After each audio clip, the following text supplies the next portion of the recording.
We were so close to a recommendation with Gungrave GORE, and I mean we were very, very close. But upon looking further into the game, it's one that I'd say not to never ever buy, but I'd wait for a huge sale. This game is available on Game Pass, so you can play it free if you've got that membership. But when it comes to actually purchasing the game, this is going to cost you £45. The game started off very good. I enjoyed it for the most part. I did find an enemy that got stuck in a doorway, so that was a little bit like immersion breaking, because this game is all about running through, causing absolute mayhem, blowing everything up, and you basically build up your beat combo, and you get some awesome moves as you progress through the game, different combos and things like that. But then I looked into it a bit more, and the game was supposed to be released in 2019.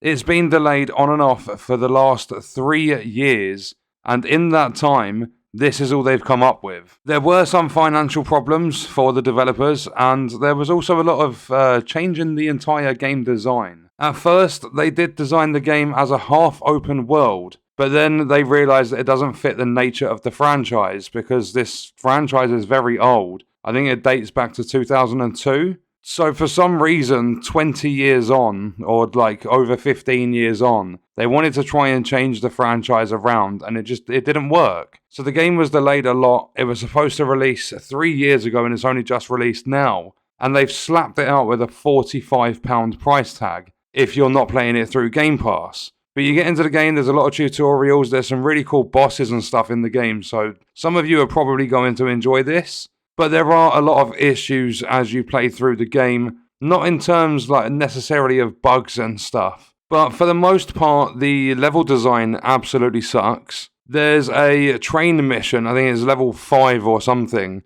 and you're stuck on top of this train, or you start off inside the train, you make your way to the top of the train, and you're just shooting enemies and drones, and then you carry on, and you've got to drop back down into the train because there's a tunnel coming up. And you have to be very, very quick about it. But not only that, this game is about mayhem and blowing things up, and it just chucks you into this very narrow, small area where you can't cause as much mayhem. It's all about keeping the beats up and building up your combos, and this level entirely just doesn't give you anywhere near enough room to actually do it. But then you get back on top of the train after the first tunnel, and you've got these little bomb things that can just easily chuck you off the train, so you have to start from the last checkpoint. And then you have these stupid barriers where you have to either go left or right or jump or something like that to avoid getting hit. But if you get hit by 2 of these, you're dead entirely. They don't just deplete your shield, they wipe your health out as well. The barriers are overpowered, if you want to put it that way. But whilst you're rushing to progress across the train because you're essentially on a time limit due to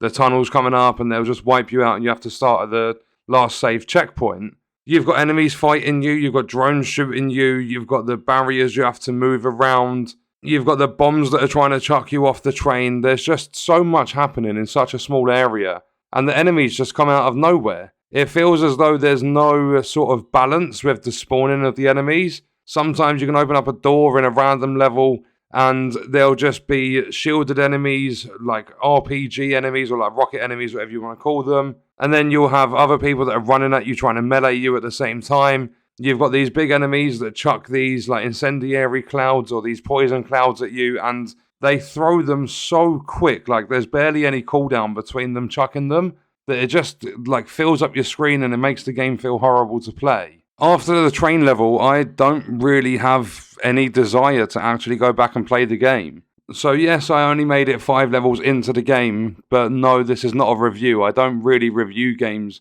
I play them, give first impressions, and then just leave my opinions on whether I think people should buy them or not. And as I said, it's not a don't ever buy this game.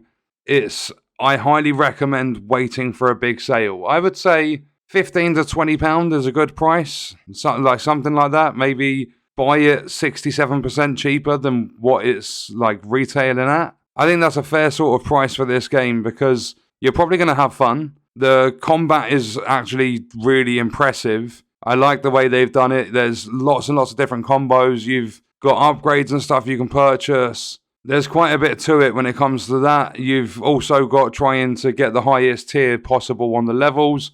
because you're basically graded at the end of each one. But I can't see any balance with the game, and I think the game's 31 levels altogether. So you're probably looking at around a 10 to 12 hour like playthrough time. And I really, really wanted to recommend this game. The bosses are quite cool when you come across them. They're scattered around. They're not in like typical chapters. Like, say you've got a chapter and there's 5 levels to that chapter. You're not going to get them in 1, 3, and 5. You're not going to get them in 1 and 5. They're scattered. I think it's the first level and then level 3 where you get the bosses. But as I said, like the enemies, they come from all different angles at all different times. But not only that, when it comes to, I can't remember what it's actually called, but basically with the shielded enemies, you need to charge up your gun so that you can explode their shields. And it feels as though like it's really, really clunky. You can't actually charge up the gun how you should be able to in a modern video game. So basically you're like moving around, you're holding your right trigger and the gun doesn't charge. What you have to do is pretty much stand still, start charging the gun, and then aim it towards the enemies. But the game has a lock-on system as well, which is quite cool. You can target a specific enemy. The boss fights aren't too challenging, the moves aren't over the top. Overall, I'd say it's a pretty decent game. The main reason I'm saying don't buy it is because of its price. £45 is far too much for this title. But one thing I will give it is they actually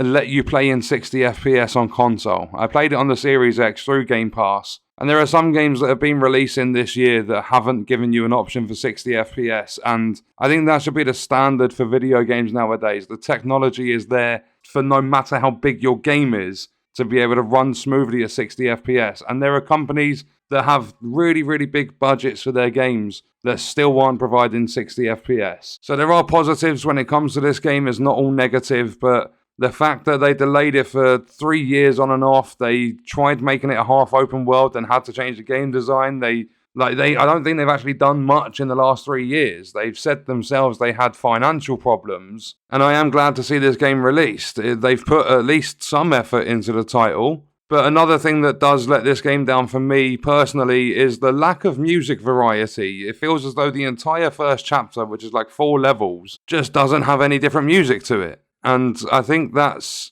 actually quite a letdown. When you play these sorts of games, I think the music is what makes it as energetic as it can be. And this game just lacks because it's pretty much the same track or 2 tracks that play the entire chapter. So you've got to go a good half an hour, 40 minutes or something like that, listening to the same thing over and over again. One of my favourite things from the time I played on this game is I don't actually know what they're called, but you hold your left trigger and you can press Y unless you've changed the input for it. And basically you just build up this massive, it looks like a Mario bullet bill. You build this up and you just smack it towards the enemies and it causes a massive explosion. I think that was absolutely fantastic. There are also a few quick time events just scattered around the game. And they feel, I don't know, like as if the devs just chucked them in for the sake of having them there. They don't have any real reason to actually be in the game. So there's a bit of a hit and miss with this, but I'm going to say do not buy this game at full price. I do not think it's worth it whatsoever. I'd wait for a sale on this one, probably down to about 60 to 70% off its original price. It's nowhere near worth £45. I'd probably say about £15, £20 for this one. And then I think you'll have your full enjoyment out of it and you'll actually appreciate the experience. And what we're going to do is leave the video there. Check out this video if you want to see other content on the channel. I will see you in the next one. I hope you guys enjoyed it. Thank you for watching.